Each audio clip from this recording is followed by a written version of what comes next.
A palimpsest is a manuscript page, either from a scroll or a book, from which the text has been scraped or washed off so that the page can be reused for another document. Parchment and other materials for writing or engraving upon were expensive to produce, and in the interest of economy were reused wherever possible. In colloquial usage, the term palimpsest is also used in architecture, archaeology, and geomorphology, to denote an object made or worked upon for one purpose and later reused for another. For example, a monumental brass, the reverse blank side of which has been re-engraved. Etymology: the word palimpsest derives from the Latin palimpsestus, from the ancient Greek pi alpha lambda iota mu psi sigma tau omicron sigma, originally compounded from psi alpha omega and pi alpha lambda iota nu, thus meaning scraped clean and used again. The ancient Romans wrote on wax-coated tablets, which were easily re-smoothed and reused. Cicero's use of the term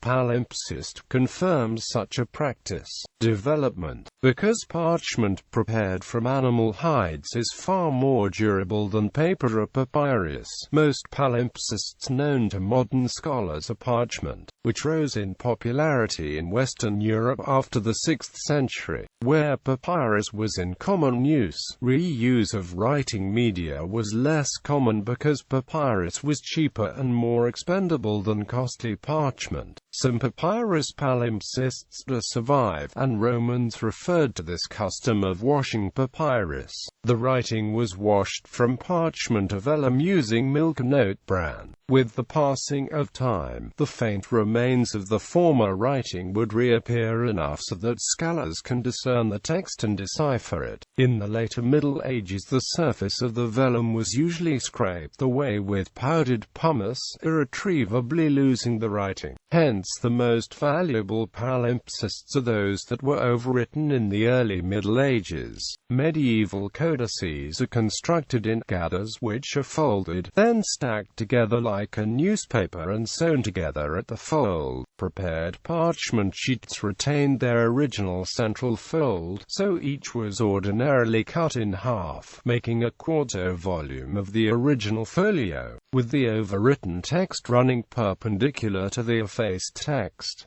Modern decipherment. Faint legible remains were read by eye before 20th century techniques helped make lost texts readable. To read palimpsests, scholars of the 19th century used chemical means that were sometimes very destructive, using tincture of gall or, later, ammonium bisulfate. Modern methods of reading palimpsests using ultraviolet light and photography are less damaging. Innovative digitized images aid scholars in deciphering unreadable palimpsests. Superexposed photographs exposed in various light spectra, a technique called multispectral filming, can increase the contrast of faded ink on parchment that is too indistinct to be read by eye in normal light. For example, multispectral imaging undertaken by researchers at the Rochester Institute of Technology and Johns Hopkins University recovered much of the undertext from the Archimedes palimpsest. At the Walters Art Museum, where the palimpsest is now conserved, the project has focused on experimental techniques to retrieve the remaining text, some of which was obscured by overpainted icons.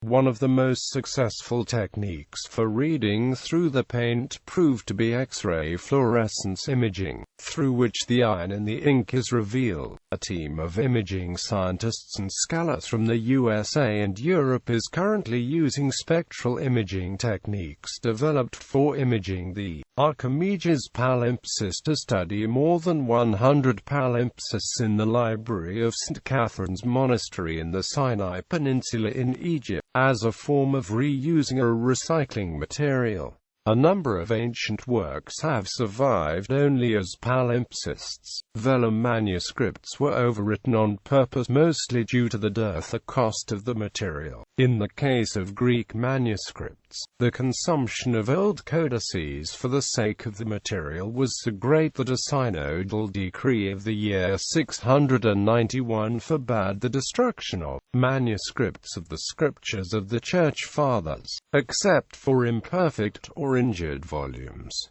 Such a decree put added pressure on retrieving the vellum on which secular manuscripts were written. The decline of the vellum trade with the introduction of paper exacerbated the scarcity, increasing pressure to reuse material. Cultural considerations also motivated the creation of palimpsests. The demand for new texts might outstrip the availability of parchment in some centers, yet the existence of cleaned parchment that was never overwritten suggests that there was also a spiritual motivation to sanctify pagan text by overlaying it with the Word of God, somewhat as pagan sites were overlaid with Christian churches to hallow pagan ground. Or the pagan texts may have merely appeared irrelevant. Texts most susceptible to being overwritten included obsolete legal and liturgical ones, sometimes of intense interest to the historian.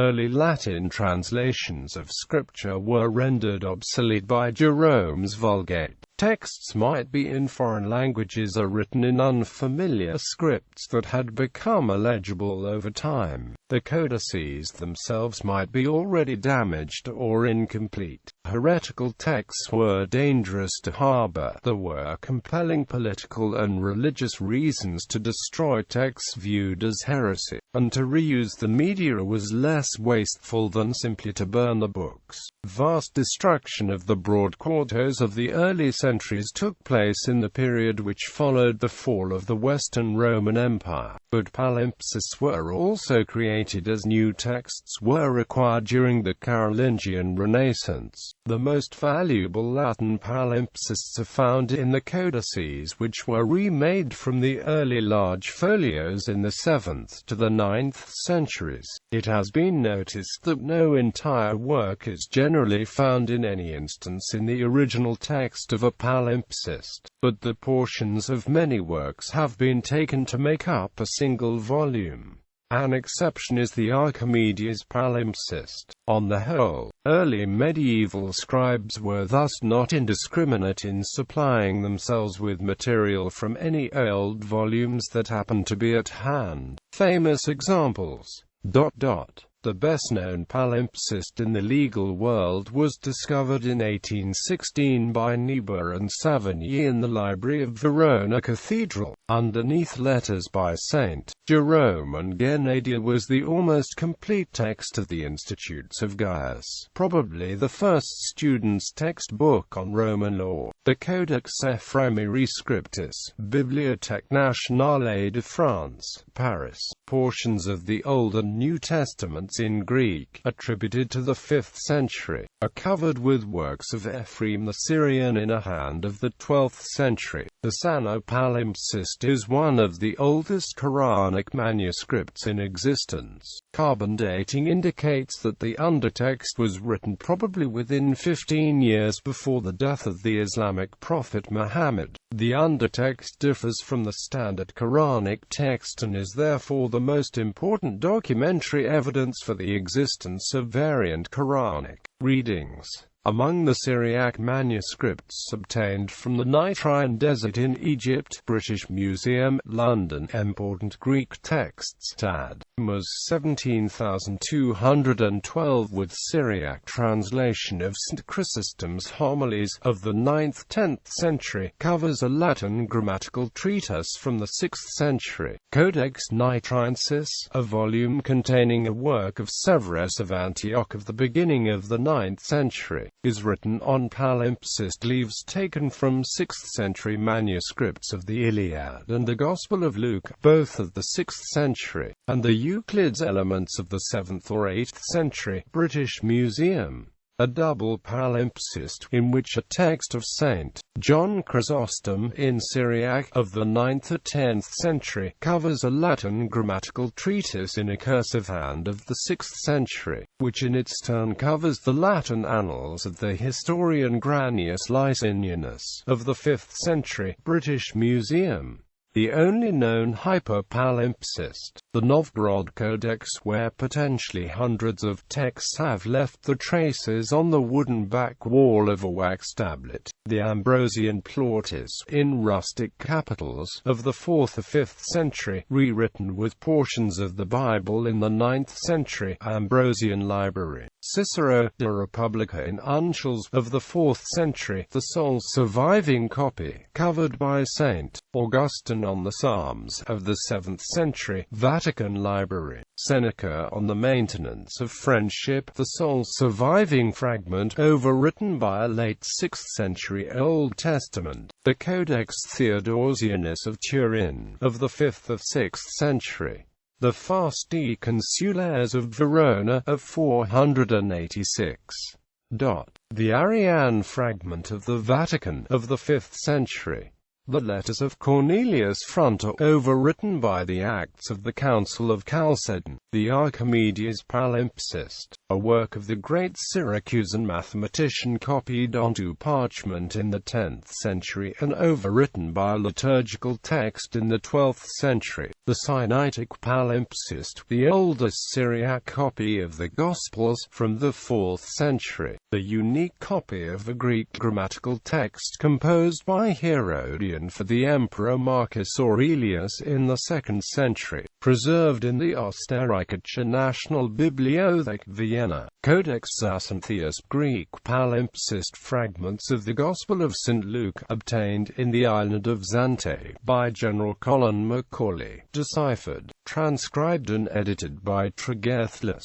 The Codex Dublinensis of St. Matthew's Gospel at Trinity College, Dublin, also deciphered by Tregethlus. The Codex Gelferbetanus 64 Weissenbergensis, with text of Origins of Isidore, partly palimpsest, with texts of earlier codices Gelferbetanus A, Gelferbetanus B, Codex Carolinus, and several other texts Greek and Latin.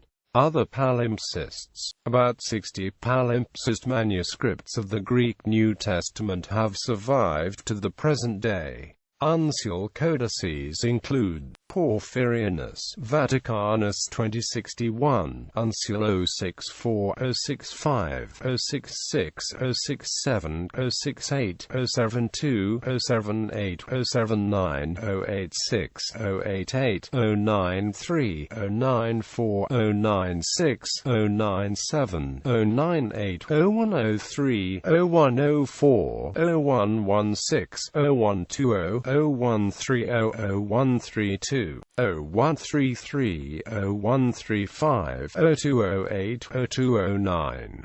Lectionaries. Lectionary 226, 1637.cvd.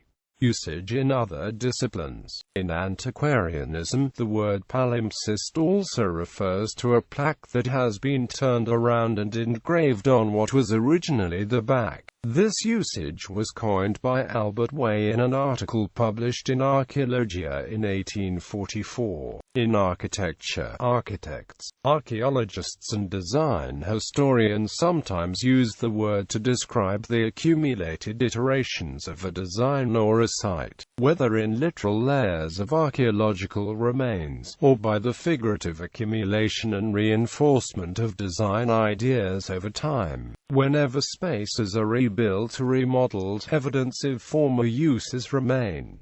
Examples include, tarred rooflines remain on the sides of a building after the neighboring structure or has been demolished, and dust lines after an appliance is relocated. An excellent example of a building with many instances of this is the Tower of London, where construction began in the 11th century and continues into the 21st. In Egyptology, the word is used for texts and representations inscribed in stone that have been scraped away. way, either completely or partially, often with a plaster filling being applied, and then a new inscription carved on top. In forensic science or forensic engineering, the term is used to describe objects placed over one another to establish the sequence of events at an accident or crime scene. In history, some historians are beginning to use the term as a description of the way people experience times, that is, as a layering of present experiences over faded pasts. In landscape archaeology, the concept of palimpsest is used to describe the way different generations alter the landscape of their ancestors. In glaciology, palimpsest is beginning to be used to describe contradicting glacial flow indicators, usually consisting of smaller indicators overprinted upon larger features. In literature, literary criticism and literary theory, the palimpsest is used as a metaphor, based on the concept of a multi-layered record produced by the layering of texts over time, to describe a surface that has been reused, erased, or altered while retaining traces of its earlier form, or something having diverse layers or aspects apparent beneath the surface. By extension, it is also used, in literature, art and beyond, to mean an object, place, or area that reflects its history. This figurative usage has origins in the 1845 essay, The Palimpsest by Thomas de Quincey, in which he referred to the palimpsest structure as an involuted phenomenon where otherwise unrelated texts are interwoven, competing with, and infiltrating each other. This concept, along with de Quincey's coupling of the word with a definite article for the first time, transformed the palimpsest into a figurative entity, invested with metaphorical value that extended beyond its status as a paleographic object. The nature of the palimpsest is twofold. It preserves the distinctness of individual texts, while exposing the contamination of one by the other. Therefore, even though the process of layering which creates a palimpsest was born out of a need to erase and destroy previous texts, the re-emergence of those destroyed texts renders a structure that privileges heterogeneity and diversity. In medicine, it is used to describe an episode of acute anterograde amnesia without loss of consciousness, brought on by the ingestion of alcohol or other substances, alcoholic palimpsest. In planetary astronomy, ancient craters on icy moons of the outer solar system whose relief has mostly disappeared, leaving behind only an albedo feature or a trace of a rim, are also known as palimpsesty ghost craters. The term is also used to describe augmented realities brought about by the melding of layers of material places and the virtual representations. Palimpsest is a disk utility, part of the GNOME system's monitor that looks at the details of the different storage devices, in particular the hard disks.